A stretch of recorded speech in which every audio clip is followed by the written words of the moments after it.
This is E&P Reports, a vodcast from Editor and Publisher Magazine, the authoritative voice of news media since 1884, serving newspapers, broadcast, digital, and all forms of news publishing.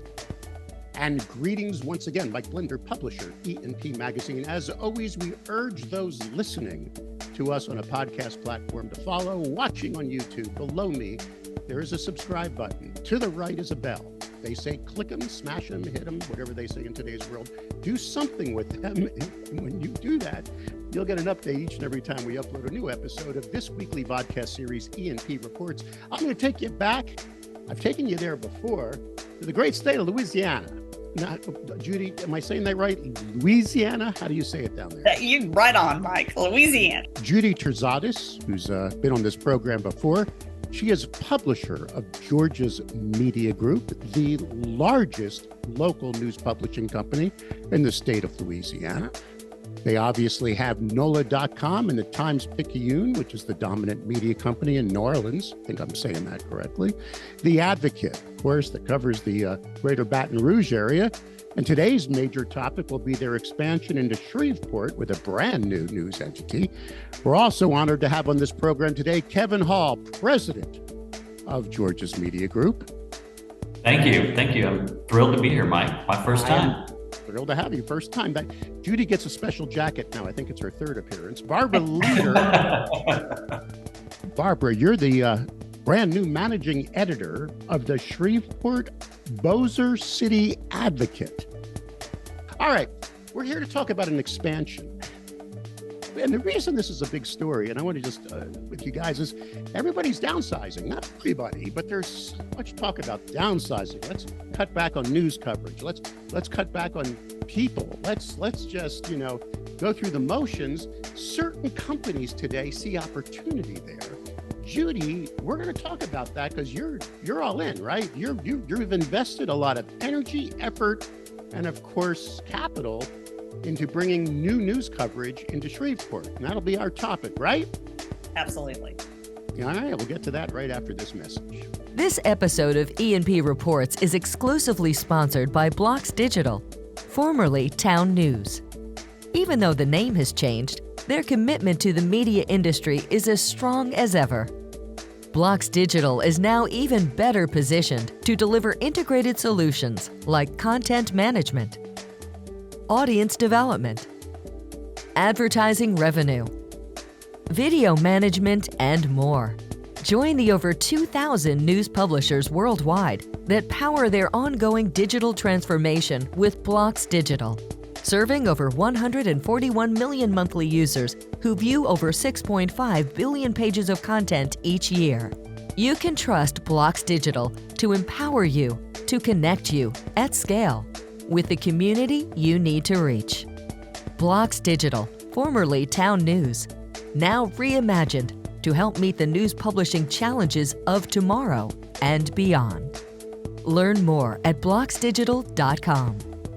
All right, Judy, let's start with you first. You did really well. I mean, you guys pretty much have just won awards, done amazing things, got through COVID in the largest population center in Louisiana, down in New Orleans. And why the heck are you looking to go beyond Baton Rouge and New Orleans now? Why Shreveport? Why this expansion? There's already a paper of record there. And why are you looking into Shreveport now? What is your motivation to bring a whole new news entity there?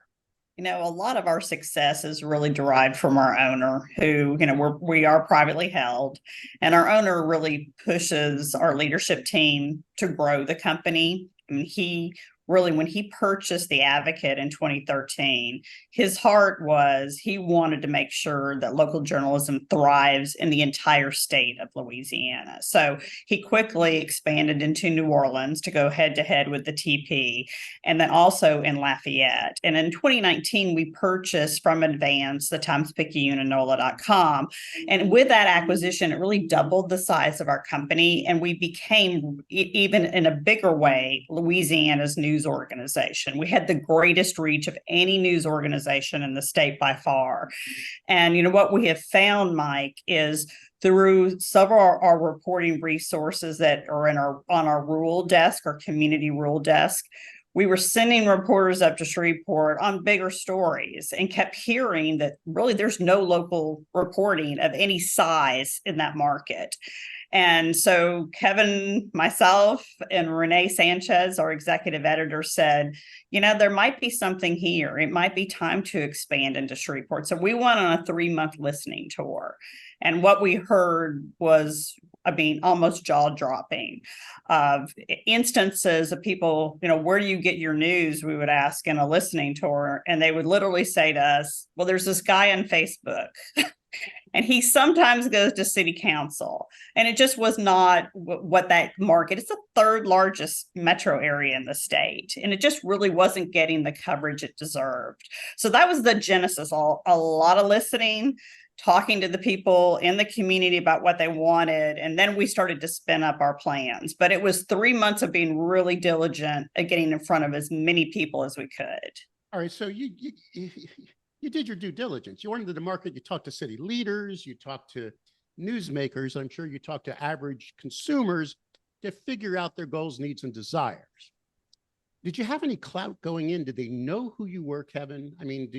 Has Georgia's Media Group now, when you said, because you guys were small, and then now you're grown. When you came in there, did they say, thank God there's this news organization coming into our city? Did you guys go in, Kevin, with a lot of juice, as they say? How did it feel? Yeah, so the Advocate brand, it really is a statewide brand, whereas the Times-Picayune in New Orleans and NOLA.com is international. Yes. So a lot of folks know the Advocate brand, particularly for our political coverage, for our LSU sports coverage. Those two types of content alone. So, and you've got a lot of LSU fans in the northwest part of the state and alums. Certainly people are interested in Louisiana politics. They're very interesting. That's for sure. So let me just take Barbara in now. Barbara Leader. Barbara, you just heard Judy say something. She did due diligence into that market and said, well, the community said these words. I'm quoting Judy now, but I'm paraphrasing. We're getting our news coverage from Facebook. Let me remind you again, Barbara, good or bad, right or wrong, you type in newspaper Shreveport into Google, what comes up is the Shreveport Times. And it does have a staff there. There's it shows 4 or 5 people in the newsroom. How are you being accepted, Barbara? What's it like to go into a market with an existing over 100-year-old brand and start something fresh and new, digital only, in Shreveport?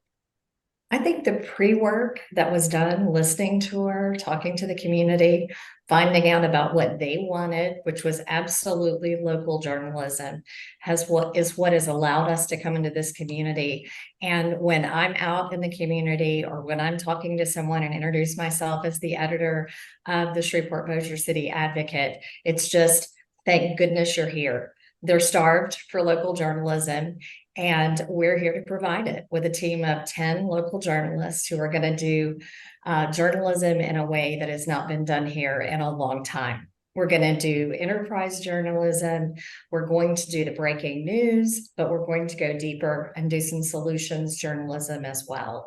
So with this team of reporters who are excited about the opportunity to get in on the ground floor of a company, like you said, that's, while others are cutting back, they're innovating and adding to the company, and to be a part of this start, the very beginning of this organization, and to spread across this community as everyone has asked for, it's a great feeling. I don't know what better position we could be in than to come into a community already having the community support and building from there. You have a physical. One thing about expansion. Yeah. And we've talked about this before. We've gone all in on fundraising grants for our journalists. And so as we were on our listening tour, we were very, very explicit saying we want to bring a 10-person newsroom to Shreveport. If we did it on our own financials, we could probably afford 2 or 3 reporters. But if you come to the table as a contributor and you invest in local journalism, we feel like we can raise enough funds with your help, whether it's a donor level, it's a business leader size, it's somebody wealthy in the community, or it's a national foundation. We think we can fund 10. And we explained really, our business model, where advertising, really has been on the decline. And for us to have a 3-legged stool with subscription-based, consumer revenue, with advertising revenue, with the third leg on the stool has to be grant funded. So we went in with a goal of raising $1.5 million for 3 years. It would cover 3 years. Now, I will tell you, it doesn't quite cover all 10 for 3 years. No. Our editor kept he kept saying, but we need one more here and one more here. But we believe in the community, and we believe in the mission. And so we feel like that we can get to that 1.5. We're sitting almost at 500 right now. So we got the first year, along with the advertising that Kevin has been able to sell as well. So we're off to a good start. But that fundraising piece is really critical. And part of our listening tour, we tested to see people, would they have the appetite to give? Would they understand it? And we really had to do a lot of education, but people were excited. They were proud that they could have a seat at the table and really contribute to shining a light on the great stories of their community. All right, Judy, final question. Is your phone ringing off the hook? Are other publishers and owners around the country saying, okay, how'd you do it? You went into a market with an existing brand and you're going for it. You're making money. You're bringing in the funds. Are people calling you and asking for advice? Is this a model that others should start looking at to help not only, grow their business, but help a community have better reporting? I think yes. And the answer is yes, but we're not alone. I will give kudos to Charleston, South Carolina, right, who's of also course. Privately held, that is also on an expansion, and also the Star Tribune up in Minneapolis is also over the last few years expanded, and our friends in Colorado Springs have gone into Denver. But we just came back from the Local Media Association's conference, and we were on the panel talking about Shreveport, and so yeah, it is, and it's, I think, it's if anyone is interested, spend the time, launch a listening tour. It can't hurt to assess where is it an opportunity. We're thinking about what's our next move. And we plotted out some other, geographies. Will it be in 24? Maybe it'll be in 25. But being a growth company, we just feel like there's a lot of opportunities. And the more that, that we can tell our story, that we want more local journalists on the ground, and that is our goal. I think it plays well, whatever part of the country you're in. If you generally want to be able to grow the number of local stories being told about a community, and you're authentic, then people will be very interested in helping. Barbara, do you know how lucky you are? You wake up in the morning, Barbara, sometimes I go, thank God I'm working for a company with a boss that just said those words. I'm so excited. It's an opportunity that's once in a lifetime, and I'm excited about doing it and doing my job every day and working with the team that we put together so far and continue to build. So yes, I wake up happy every morning. You're not getting a phone call today saying you got to slice 3 or 4 people. That's not in your future, is it, Barb? You're actually hiring. No, I am hiring. I have 3 more people to hire. So if anybody out there is interested in joining us, we're welcome.